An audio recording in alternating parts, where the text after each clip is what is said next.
my role today is to talk a little further about, how the ideas that Reed Lyon was talking about.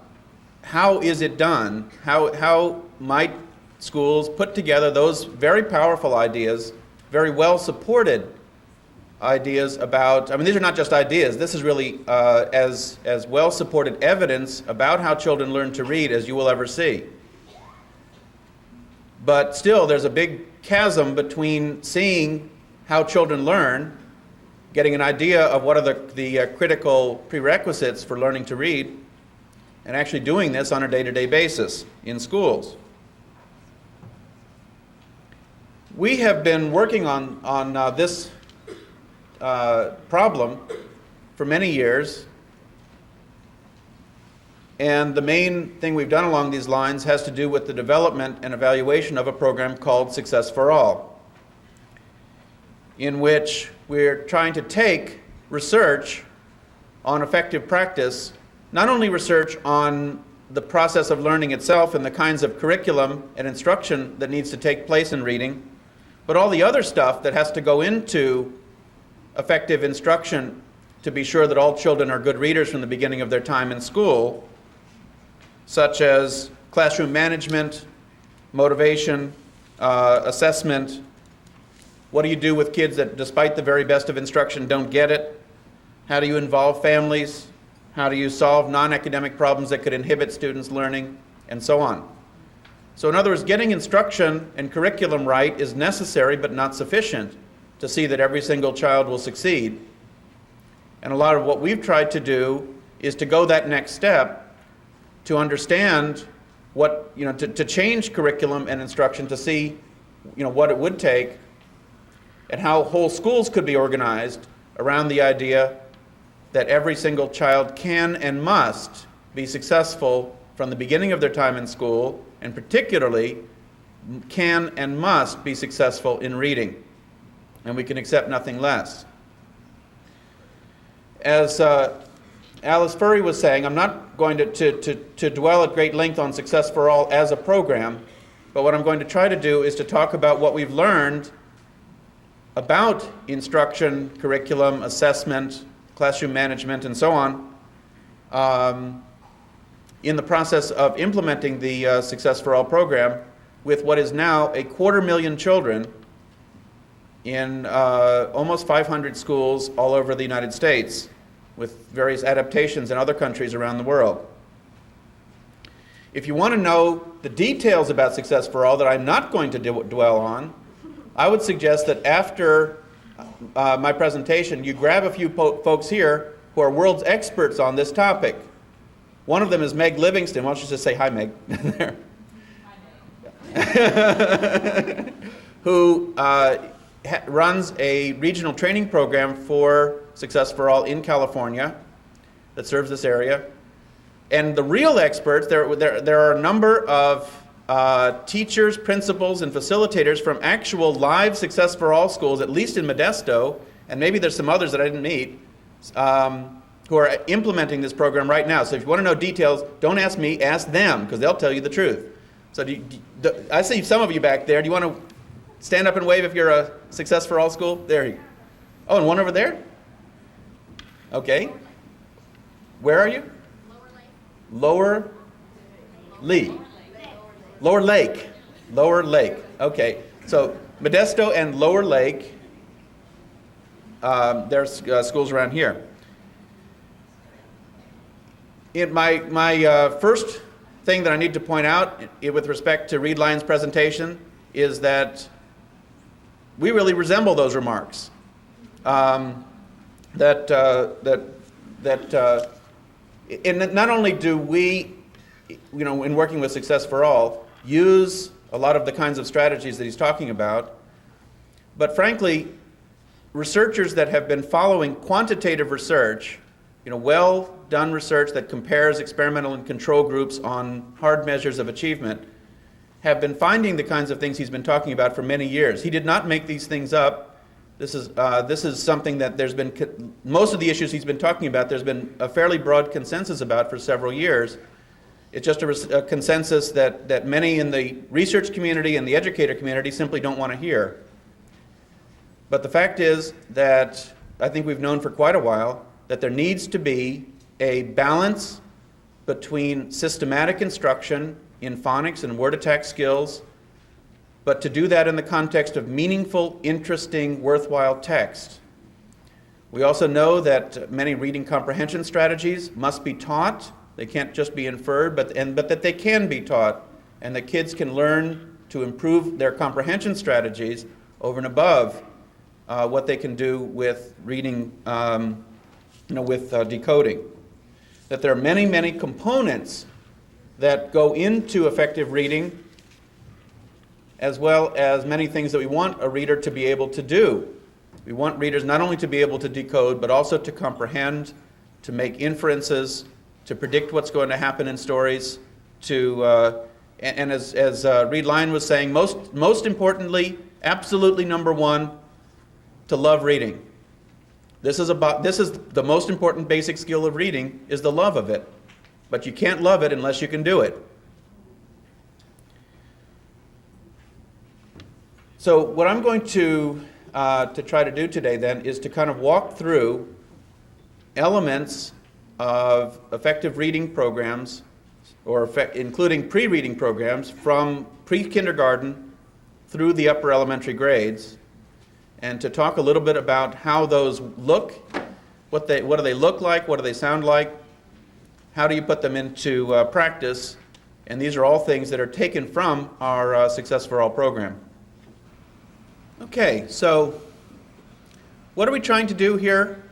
In essence, what we're trying to do is to use research on all of the components that could possibly interfere with the success of children in learning to read, and to then weave together components that will ensure that we've anticipated those problems, we've prevented them from occurring if we possibly can, that we then have backups in place to deal with kids who, despite the very best of instruction, would be falling behind, and to deal with non-academic issues involving parents or health issues or eyeglasses or what have you that could possibly be interfering with children's success. Now, from a curricular standpoint, success in reading for every kid really begins well before first grade. Ideally, all children would be in pre-kindergarten programs and 4-year-old programs. But many kids start into the formal schooling process in kindergarten, but there's a series of experiences that you'd want all children to have before formal reading instruction begins, whether it takes place with 4-year-olds or whether it takes place with 5-year-olds. At the earliest stages, the emphasis needs to be on building students' oral language skills. Oral language skills are key precursors to success in reading later on. A lot of kids, particularly from impoverished families, come into school with one-word answers and with limited experience in using language to describe things that are outside of their current experience. Kids need to be able to talk about things that have happened in the past. They need to be able to predict things that are going to happen in the future. There are a number of language concepts that kids need to have. In our particular case, we use the old-fashioned Peabody language development kits. I don't know if you recognize P. Mooney, world-famous star of stage and screen. To teach concepts of shapes and colors and prepositions, over, under, around, and through, sequence, and a number of other language concepts that all children need. You have to have particular adaptations to the needs of kids who are going to be taught in English but are speakers of languages other than English, where oral language for them is not only a question of extending their home language, but of giving them experience in a language that is not the language of their home. So there's a great deal that needs to be done along the lines of just building language, and also of giving kids background knowledge about the world. I mean, in our program, we've designed a series of integrated thematic units that involve kids in activities around science and social studies, as well as reading and math and fine arts, around such state-of-the-art, break-the-mold topics as community helpers.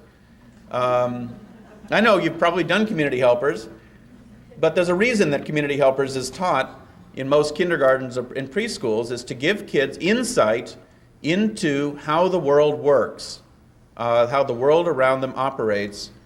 And so kids study about families and about pets and about themselves and about health issues, as well as issues of more things that are further from their daily experience.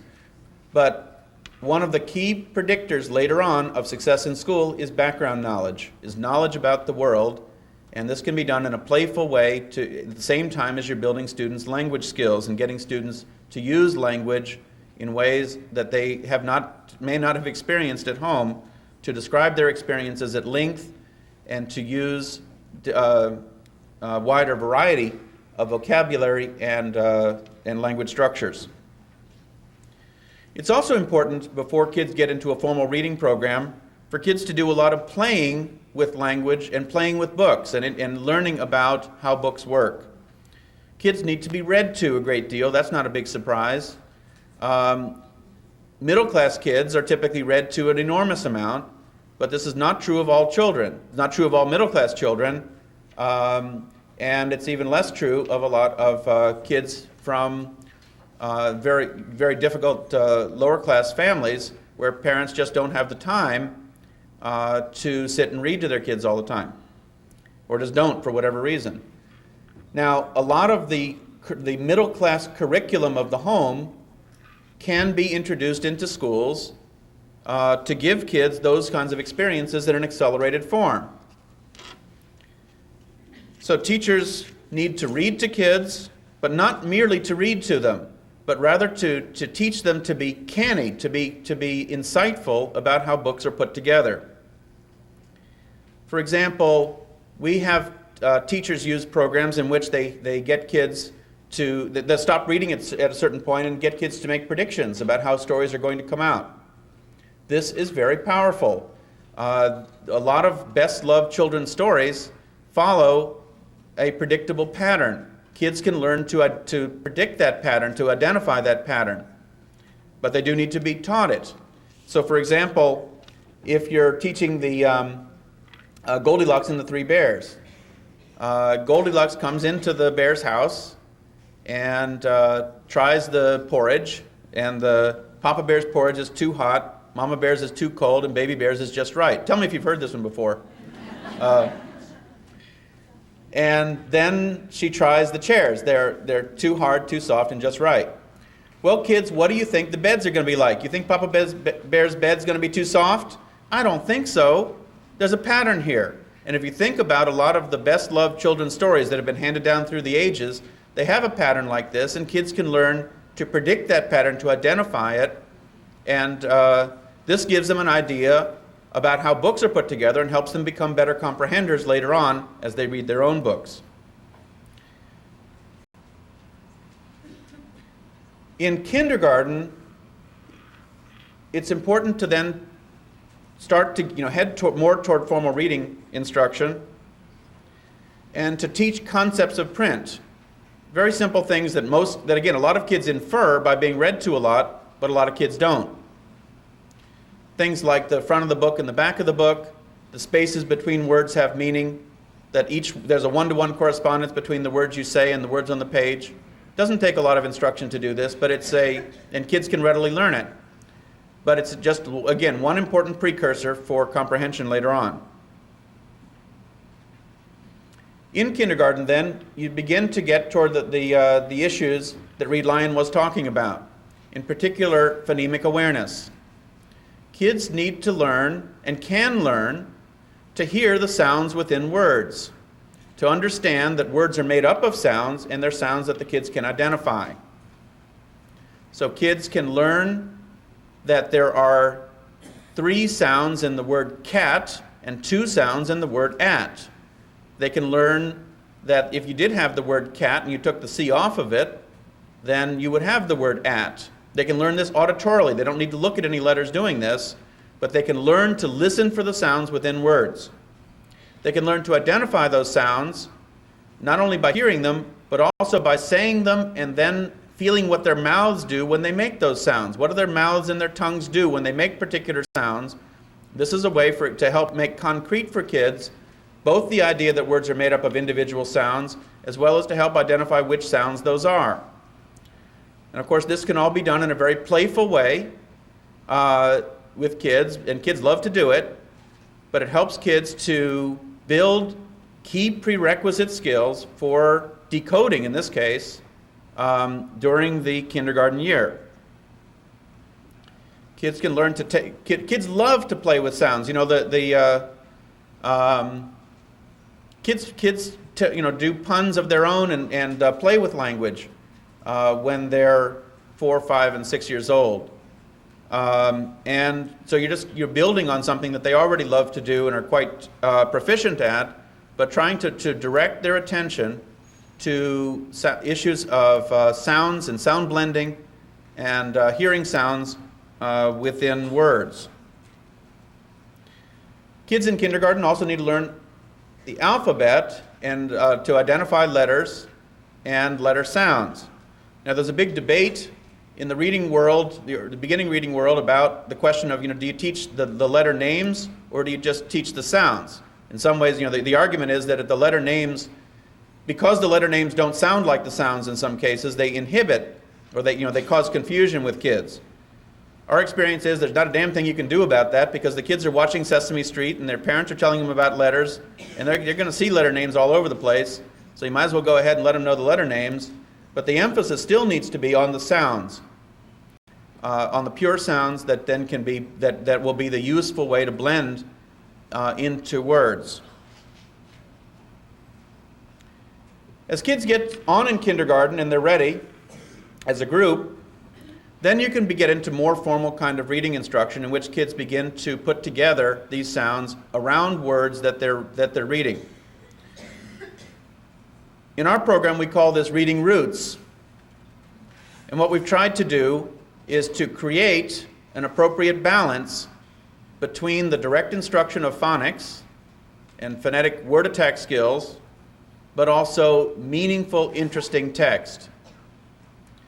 This is something that Reed Lyons said very quickly, but I want to emphasize very much. That a lot of people have gotten the idea that balance is good. This is in education. This is how progress goes. Is now we say, well, research now shows that balance is good. Okay, and then people begin to go off and interpret about what they think balance might mean, and what one teacher believes is completely different from what the next person believes. Most important findings in education can be said in one sentence, but it usually has a couple of dependent clauses in it. So what do we mean by balance? What we mean by balance is that kids should be reading text that is decodable, that uses sounds and sound blending strategies that they have learned to a substantial degree. Obviously, there have to be some sight words as well. They need to learn a systematic way to get to the meaning of words that will work for them. Obviously, not all kids need this, but it's not known. But about half of kids do, and a systematic presentation of word attack skills is not known to hurt anybody. It's not known to hurt the kids who would have learned without it. Well, this is important because, again, as Reed was saying, what fools us all the time is about half of the kids learn to read no matter what we do. You can put them in a closet, and just put in food in the dark from time to time, and somehow they come out of the closet reading. I don't know how the hell they do it, and it drives us nuts. Whatever method you use seems to work with them. But there's a very, very, very large number of kids for whom that is not true, and for them, the quality of instruction that they get is night and day different. Now, because of the kids who do succeed, then all kinds of reading fads come in, and people say, well, it's working with these kids, and if it's not working with these other kids, then that must be something wrong with their families or their brains or something else, rather than with the quality of instruction. I heard a wonderful, awful kind of a saying, which is, and you'll see why it's wonderful, awful, that somebody was saying that IQ should be defined as the ability to profit from poor instruction. But somehow, either because of particular skills or because the parents are really teaching the kids at home, or for any number of reasons. There are a certain number of kids that learn from poor instruction. But why do we have to subject them to poor instruction, even the able kids? So we need to provide something that all kids can succeed with, but we don't want to go too far in the direction of isolated words and meaningless text. The problem with phonics is that when we start talking phonics, then we start winding up with things like Dan can fan the man. You remember this? Now, I remember this. I was a special education teacher long ago, and I did it, I have to admit. But I can assure you that there wasn't ever a kid who raised his hand and said, "Excuse me, who's Dan? And why is he fanning that man?"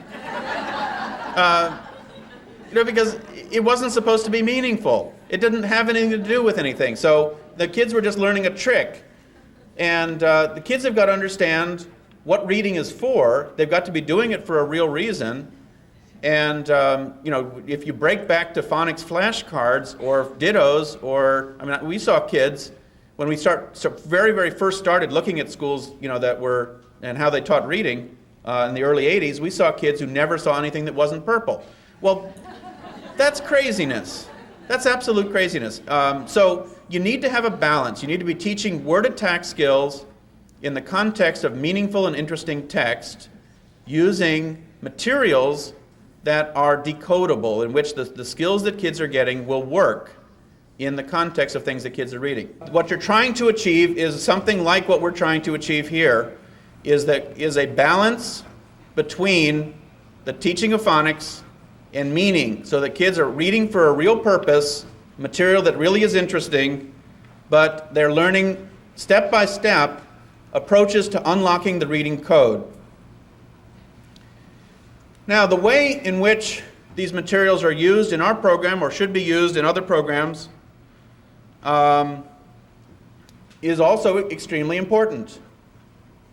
One thing that's important to note that we do in our program, and I think it's important to deal with elsewhere, has to do with effective management of classroom time. If you go and watch classroom instruction take place in elementary schools, often, I'm sure this doesn't happen in any of your classes, but oftentimes what you'll see is something like this. You'll see the teacher working with one group of kids and doing, interesting, good stuff, hopefully, and those kids are actively involved in the lesson and so on. Meanwhile, back at their desks are kids in the other reading groups who are doing seat work. What I do whenever I go visit a classroom is pick out 3 or 4 kids at random and pretend that they were my own personal kids. So I'm going to take an interest in them and watch from their perspective what's going on, rather than watching what the teacher is doing only. If you watch what's going on in seat work, you typically see really, things that are hard to imagine how they're going to amount to reading. You oftentimes see an awful lot of coloring, cutting, pasting, matching. Kids may be working on worksheets and so on that look like reading, but in actuality, if they were really challenging kids, if they were really tough, then the kids would be coming up and asking for help, and the whole idea is to keep the kids' hands busy so they don't come up and ask for help. And so as a result, a lot of the reading period for kids is on activities that even the teachers themselves, after half a beer, will admit to you, are primarily to keep the kids busy rather than to move them forward in reading. We don't have time. Kids don't have time. They have to learn to read during first grade, or terrible things happen to them. We don't have time to have kids doing cutting and pasting and coloring during the reading time unless we have real good reason to believe that those are going to lead to reading. As a result of this, what we do in our program, and there are lots of ways to solve this, but one of the things we do in our program is regrouping, which means that during reading time, a 90-minute reading period, all the kids get up and go to classrooms according to their reading level, regardless more or less of their age, which means that you could have a second grade first semester class composed of first, second, and third graders. This is called the old Joplin plan, and I'm bringing you the very, very latest in research and ideas. This is from 1954, Joplin, Missouri. But there's good evidence of the effectiveness of Joplin plan in reading. where kids are in heterogeneous age group classes the whole rest of the day, but during this 90-minute period, the kids all get up and go to a class that is appropriate to their reading level, regardless of their age. So as I say, a second grade first semester class, a few first graders, a lot of second graders, a few third graders, but they're all reading at the second grade first semester level. What this allows you to do is to teach one reading lesson to the entire class. You know, ask any teacher whatsoever, would you like to have just one reading group during reading? And they would say, sure, great idea. And that's basically what we're talking about doing, is have every teacher have one reading group so that you can spend every second of the 90-minute reading period on something that is instructionally justified. If you want kids to do cutting and pasting and coloring, and you've got a really, really good instructional purpose for it, go ahead and do it. But don't do it just because you've got to keep some kids busy while you're working with other kids.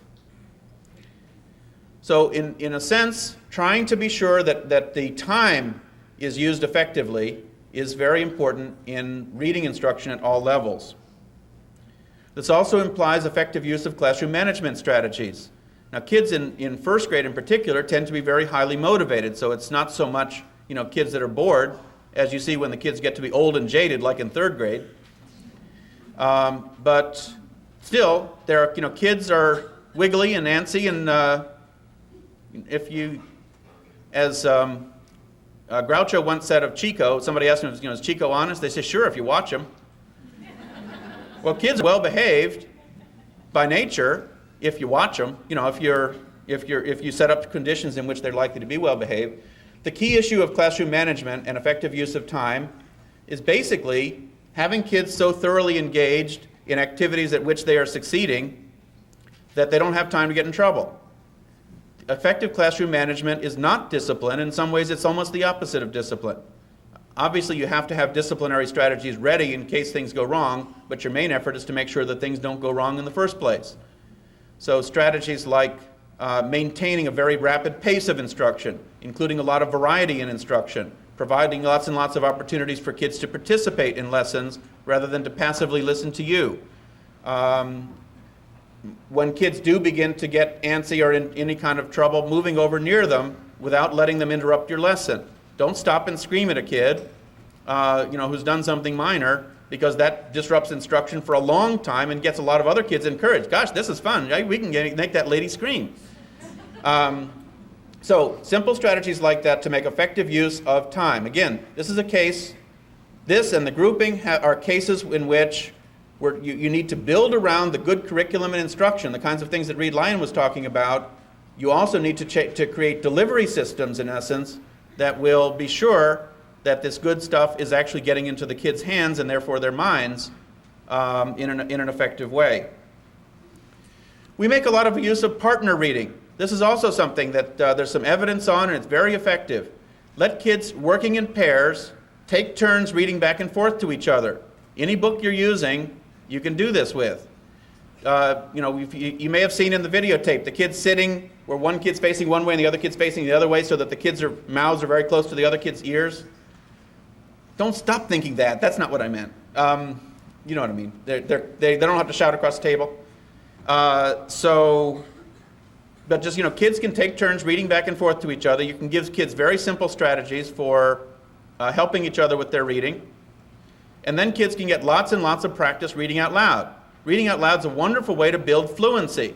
And as Reed Lyon was saying, building fluency, speed, facility is essential for comprehension, not only for decoding. Kids have got to not only be able to read words, they've got to read them quickly and easily, and to apply all these phonics skills without looking at the words and thinking b-ig. They need to see big real fast. Oral reading is a good way to help them do that, because you have to focus on every word. You can't skip over words that look hard. You've got to apply those skills, and what's a wonderful thing, if you start having kids reading back and forth to each other like this, you'll see their oral reading skills develop before your eyes. Within a few weeks, you'll see them reading much, much more quickly and proficiently out loud. So partner reading then is a good way to give kids a lot of practice. They read the same book several times until they're very familiar with it and very able to decode it. But it's very good. It's just good practice for kids in both for building comprehension as well as decoding strategies.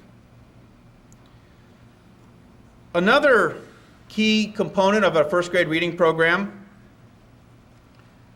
should be writing.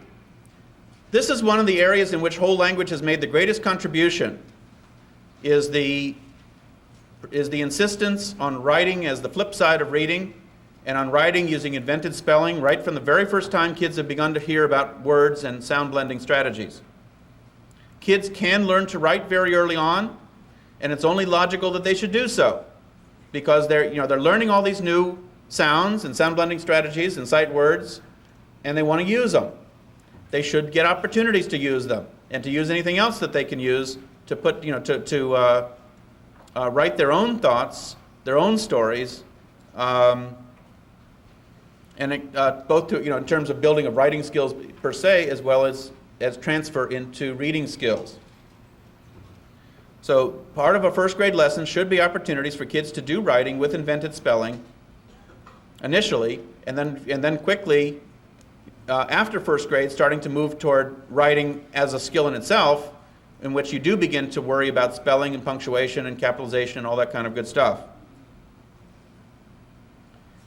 Another key aspect of a good first grade reading approach is frequent assessment. You do not want to get to the end of first grade and find out that the kid's not reading. Now, teachers, of course, are getting information on kids all the time. And so, that they shouldn't be surprised when you find kids who are not reading. But nevertheless, we do sometimes fall into patterns that allow us to fool ourselves. A lot of kids, particularly real bright kids who are nevertheless not really reading, can fool you. You've seen kids like this, where they memorize the stories. And because they've memorized the stories, when you ask, you have them come sit down and read to you, they can read every single word. You say, gosh, the kid's doing great. But unless you stop on a regular basis and have them read something they've never seen before, then you don't know that, in fact, they don't have the remotest idea how to read. And kid cannot be said to be a reader unless he or she can pick up a new book and read it and understand what's in it. So it's important to build in a regular assessment to understand whether every child can read, so that you know early on about the kids who are not making adequate progress, and can then intervene right then rather than allowing kids to fall further and further behind.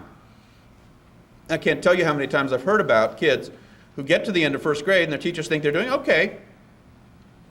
Second grade teachers get them and find out that they can't read a lick, and they wind up in special education once their discrepancy scores get high enough. It's craziness. You need to know right away whether kids are making adequate progress or not, and teachers and the school as a whole need to have a clear sense about what kind of reading performance is expected of children at various times during the year, so that when there are kids who are falling way off that path, then something can happen right away, rather than happening only after the kid has fallen far behind. In our program, we assess all children in the school on the same kinds of assessments according to their levels of their classes, so that we can compare across classes and across kids in the entire school, and there's no secrets. If there are individual kids that are not making it, then we know about this, and the whole school can then figure out what to do to get kids back on track and to deal with those problems very early on. Incidentally, in our program, we use these assessments to change these regroupings all the time. I mentioned that the kids are grouped according to reading level. Well, reading levels are quirky. I know on Reed Lyon's graph they look kind of smooth, but that's an average. In actuality, kids are very quirky in terms of their reading progress. There's kids that go along very slowly, then all of a sudden lightning strikes and wham, they're doing great. There are other kids that are making good progress, and then they run into some very hard patch, and they may even regress.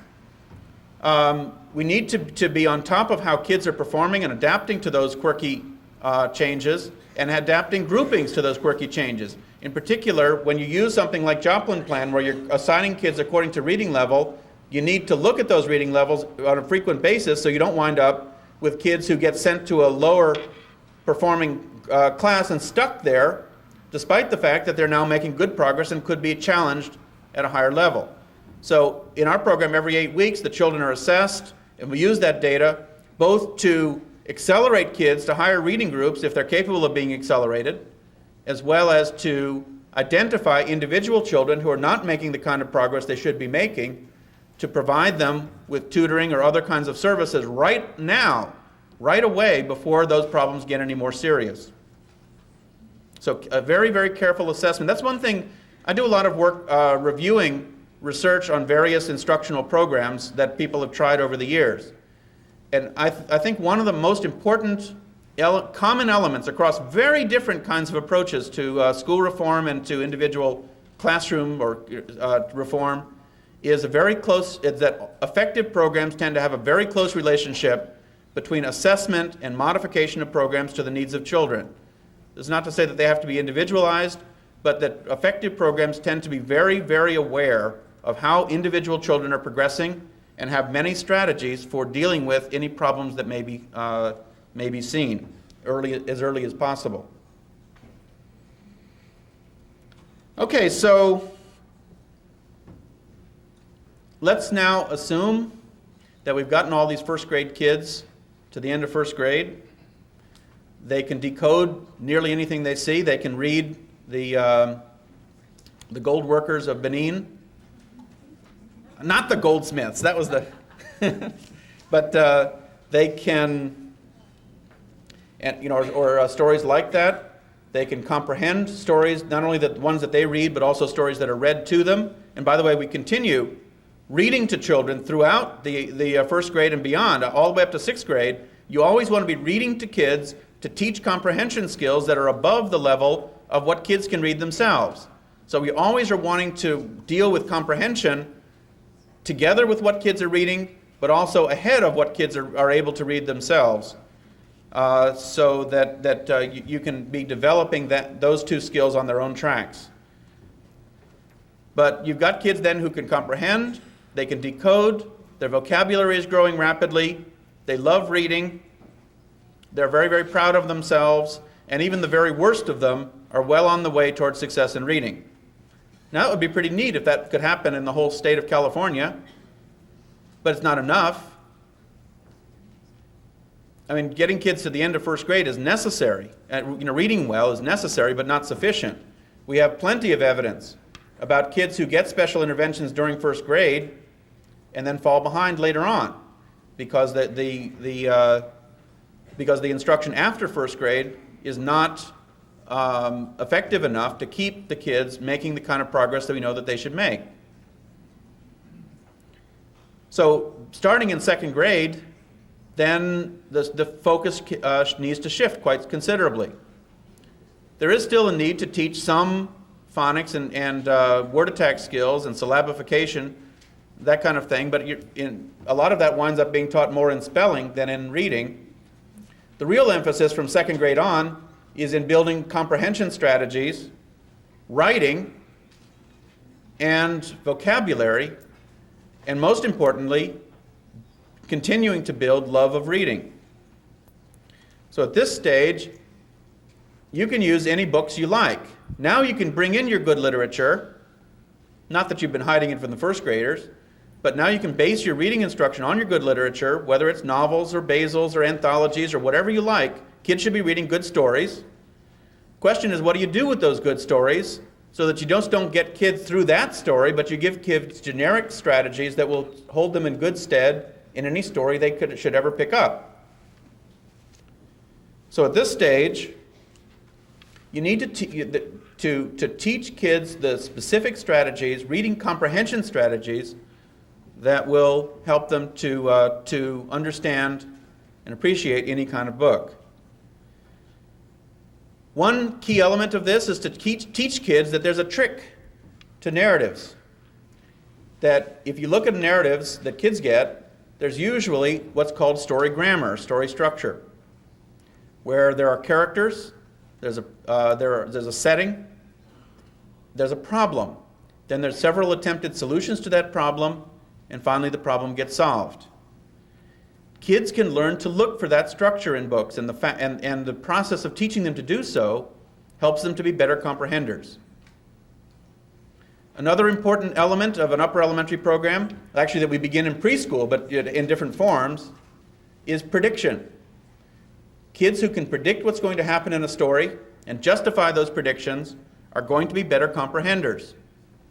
So, for example, if we teach the Emperor's New Clothes, then we might have have kids read the part where the Emperor is introduced, the weavers are introduced, the weaver's scam is introduced, and the Emperor has announced that he's about to go on a parade to show off his new clothes. Then you stop the kids and say, well, what do you think is going to happen here? And the kids have to justify. Well, some kids can say, I think he's going to be found out because somebody's bound to say something. And other kids will say, no, but if they say anything, then people will know they're not good at their job, or they'll get in big trouble, and he's got all these soldiers around him and everything. I think that the weavers are going to get away with it.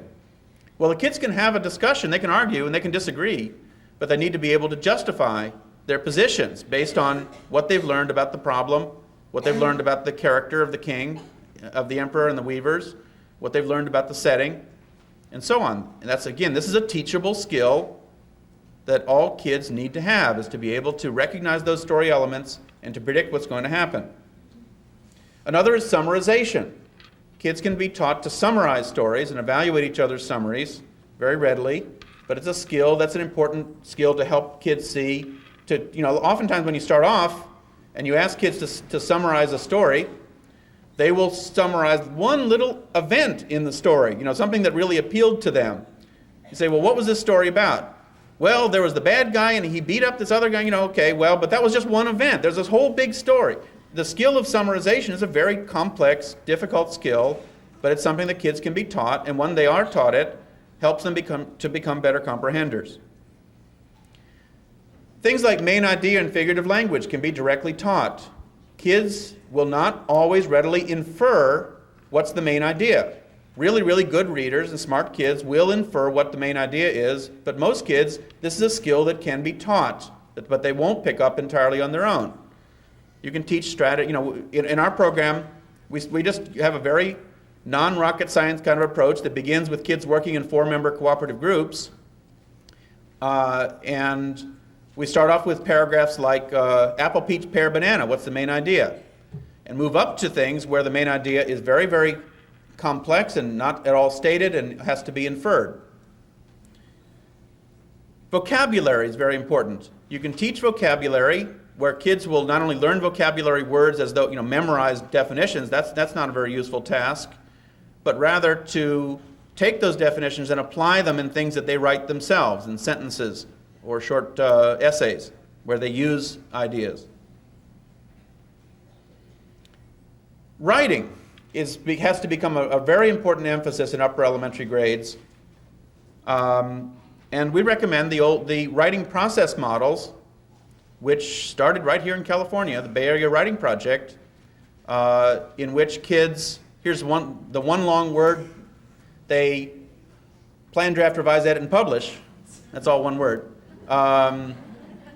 Compositions, and use the author's chair and all this good stuff. But also be sure that you're teaching the kid that you don't have every kid inventing their own way of writing, but you teach them skills. And once kids become authors and they're convinced that they're authors and they have something to say, well, that's a heck of a start. But then they want to become good authors. And it's then your job to help them to become effective in communicating, which means capitalization, punctuation, commas in a series, and all that kind of good stuff, as well as teaching them effective writing techniques and teaching them to write in various genres, like mystery stories and newspapers and that kind of stuff. So there's a lot to do in terms of writing. The way we're going in terms of assessment of schools, you may have noticed, is putting an ever-increasing emphasis on writing. And so it's only logical to make that a keystone for a lot of your instruction in the upper elementary grades. I mentioned cooperative learning. And I know those of you who've followed my career for a while were waiting for me to say that. But the way I see cooperative learning being used so often, my first suggestion would be stop doing it and go back to fundamentals. Because since the mid-'70s, research on cooperative learning has shown crystal clear, replicated dozens of times, that cooperative learning will not work unless the students are being held individually accountable for their own personal learning, and the success of the group depends on the individual learning of all members of the group. What this means in plain terms is that the kids can study together, they can help each other, they can discuss things, they can argue with each other, but ultimately they have to know it individually, and the group is not successful unless the members of the group can show that they personally know how to do this stuff. So often cooperative learning means the smart kid doing all the work for the other kids, or it means, everybody doing a project and one kid does the thinking part and the other kids do the coloring part, or it means other things in which the kids are working together and they're happy, but if you sit and watch what they're doing, the thinking activities are not being done by all the kids. What you want cooperative learning to do is to provide a context in which kids will teach each other. They will assess each other's knowledge. They will fill in gaps in understanding. They will argue with each other until they find the right kind of solution, and will stick with each other until everybody has got the right idea. Another misconception about cooperative learning is that cooperative learning is discovery learning. It can be, but most often cooperative learning should follow on teacher's instruction. The teacher should present the ideas in the first place. What kids are really good at, kids are not particularly good as teachers. They didn't go to teacher school. I hate to tell you this. But what they're really good at is making sure that everybody's got it. Why? Because there's so many more of them than there are of you. So the kids, what the teacher wants to do, I like to use the analogy, teacher wants to bring information into the classroom wholesale and then let the kids retail it to each other. Kids can break it down and individualize it for each other very effectively, but they're not good as initial teachers. So that you want to have cooperative learning perform what it can do, which is to make sure that kids are all actively engaged, finding meaning, and ensuring that all kids have got these ideas. And then one final thing that's, I think, very important to be part of any kind of reading program from first grade on, which is home reading. There's research on the development of vocabulary that finds that kids who gain vocabulary much, much faster than what you could possibly teach them. But that the key thing that determines how much you gain in vocabulary, as well as many other outcomes, is how much you read at home, or how much you read independently. Now, you can build into the school day a little bit of SSR or USSR, except that USSR no longer exists, and things like that, but even that is not typically enough, and it takes time away from things that you might otherwise need to do. What makes most sense is to have kids read at home. And so having a regular expectation, a lot of schools do this, regular expectation that kids are going to read something of their choice for 20 minutes every evening, and have parents send back signature forms to indicate the kids have done it, is a wonderful way to get kids reading as a regular expectation. Now, part of what we do in our program is we tell kids that they're not allowed to take home a book for this home reading unless it interests them. That's against the rules. Now, to do your part, therefore, that means that you have to enrich your classroom library or your school library with things that are actually interesting to kids. What I'm referring to here is Goosebumps.